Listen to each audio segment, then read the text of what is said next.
Em um período de busca e de retomada, de crescimento, o país recebe mais uma má notícia. No trimestre entre dezembro de 2016 e fevereiro deste ano, a taxa de desemprego bateu um novo recorde, chegando a 13,2%. Já são 13 milhões e 500 mil trabalhadores desempregados. Quem conta melhor essa história e explica um pouquinho esses números é a Denise Campos de Toledo. A gente vai ouvir a Denise, depois, claro, colocar o tema para o debate. Vai lá, Wilson.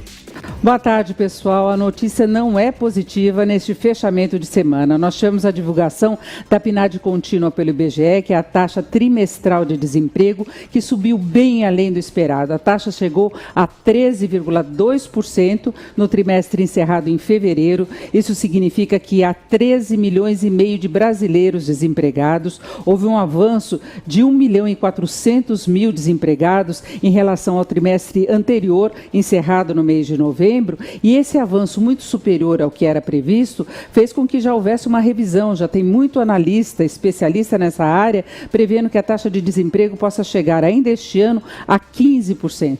Algum tempo atrás se trabalhava com a possibilidade dela chegar a 13%, 14%. Portanto, piorou muito, mesmo no ambiente em que se aposta na recuperação da economia, ainda que seja uma recuperação muito gradual. Eu gostaria de saber de vocês se esse dado de desemprego, que bate direto na condição de vida de boa parte dos brasileiros, não pode atrapalhar ainda mais a tramitação, as discussões em torno das reformas, especialmente a reforma da Previdência?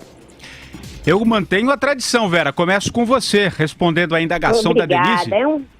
É um cavalheiro esse Patrick Santos. Pois é, Patrick, isso foi muito o que eu ouvi de pergunta aqui nesse evento do qual eu vim participar. É um evento de uma associação de hospitais aqui em Foz do Iguaçu, um evento nacional. A Denise participou ontem também.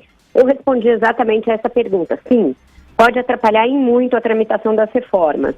Isso, associado ao fato de que o presidente, a gente vai falar disso daqui a pouco, colheu o seu recorde de rejeição, faz com que a tramitação das reformas fique muito mais difícil. Um parlamento que já é refratário a elas, principalmente a reforma da Previdência, diante de um presidente impopular, uma crise política, uma paralisia política provocada pela Lava Jato, um desemprego aumentando em vez de ceder, e o déficit recorde para fevereiro também, que foi outra má notícia anunciada hoje, tudo isso leva a que o governo não tenha muita carta na manga para cobrar do Congresso a aprovação das reformas.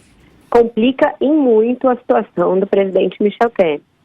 E você, Andreasa, você acha também que complica aí a aprovação das reformas, esse índice tão alto aí de desemprego?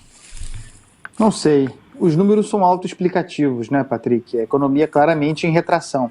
O governo muito otimista promete uma coisa, projeta de alguma forma positiva e na prática a gente vê uma situação como essa.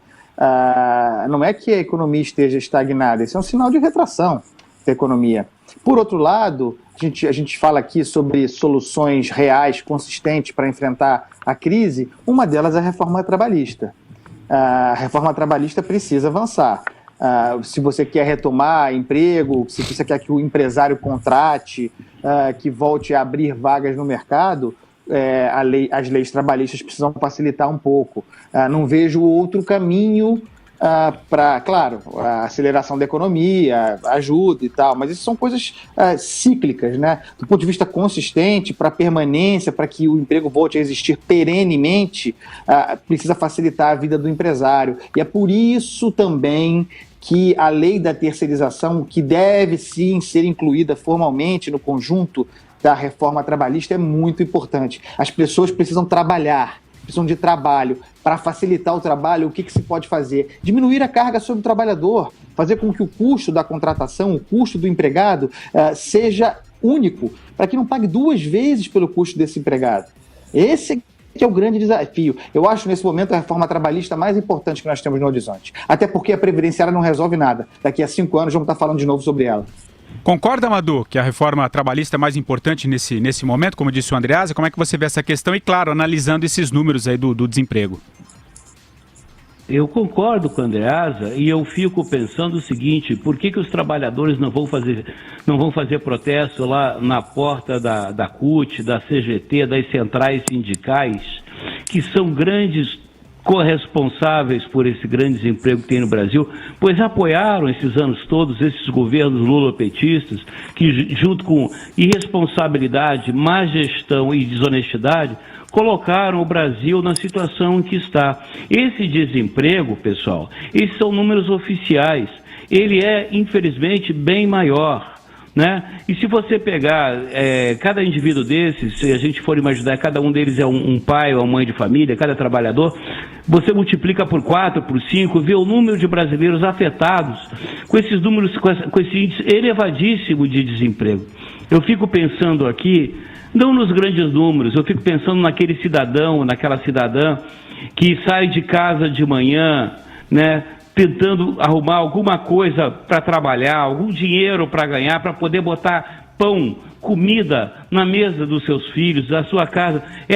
A forma, a coisa mais elementar do cidadão é poder ganhar com o próprio suor o seu dinheiro, né?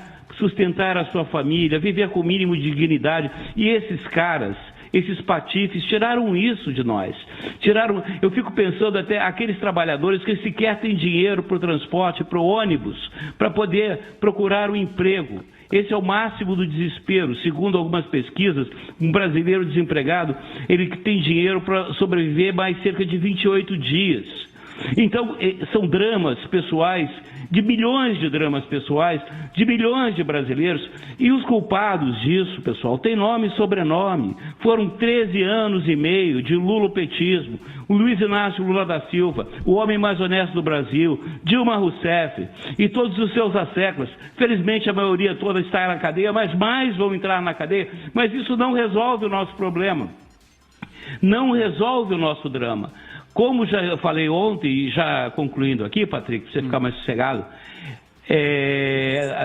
o ministro da Fazenda, Henrique Meirelles, de certa forma já estava prevenindo para esses números, né? Ao falar do déficit público e tal, mas a desoneração dos encargos das empresas só vai aumentar esse número de desempregados. E essa estatística também ela tem uma grande deformação, porque só entra nessa estatística aqueles que procuram emprego nos últimos 2 meses. Quer dizer, aquelas pessoas que já estão há mais de 2 meses desempregadas, que já desistiram de procurar emprego, não entram para essa estatística. Não entram. Então, é a situação calamitosa em que nós estamos, e eu fico pensando hoje, nessa sexta-feira, como é triste para tantos e tantos milhões de compatriotas, né, pais, mães, jovens, que não têm o trabalho para ganhar o pão de cada dia, para educar os seus filhos. Isso é triste demais. Não adianta pensar em grandes números, tem que pensar em cada um, olhar para o lado, porque você olhando para o lado, com certeza você vai ver um desempregado.